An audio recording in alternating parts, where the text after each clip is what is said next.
Walang napala itong si Thea sa pagbunyag niya sa katotohanan sapagkat natulungan pa niya itong si Regina at Paulo para matauhan itong si Greg at tuluyang tanggapin ang nagawang kasalanan ni Regina. Sa kabila ng nalaman ni Greg, panandalian lang na gumuho ang kanyang mundo. Hindi pa rin nagbago ang tingin ni Greg dito kay Paulo. Humingi ng tulong itong si Greg kay Paulo at Marge.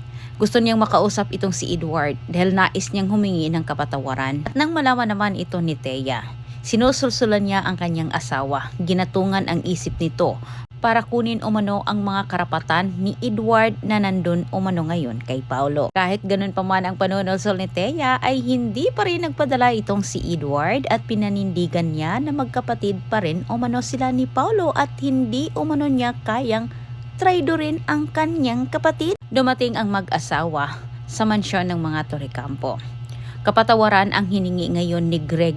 Tilang nararamdaman ni Greg na may masamang mangyari sa kanya. Halos nagmamakawa itong si Greg sa harap ni Edward, humingi siya ng tawad sa lahat ng kanyang nagawa. Paliwanag naman ni Greg, nangyari na umano ang nangyari. Kailangan umano nilang magbagong buhay. Subalit kumontra naman itong si Thea. Hindi sapat para kay Thea ang humingi ng kapatawaran itong si Greg dahil ang gusto niyang mangyari ay ipunta umano lahat ng mga ari-arian ng mga Torrecampo na karapat-dapat para kay Edward. Hindi nakapagtimpi itong si Marge. Sobra niyang galit at inalmahan niya ang pagwawala ni Thea. Sa mga inaasta ni Thea, lumalabas na talaga siya ay ang swapang. Pero itinulak niya ito kay Marge. Nagkasagutan si Marge at Edward at dahil dito, may masamang nangyari kay Greg. Nagulat na lang sila sa kanilang paglingon.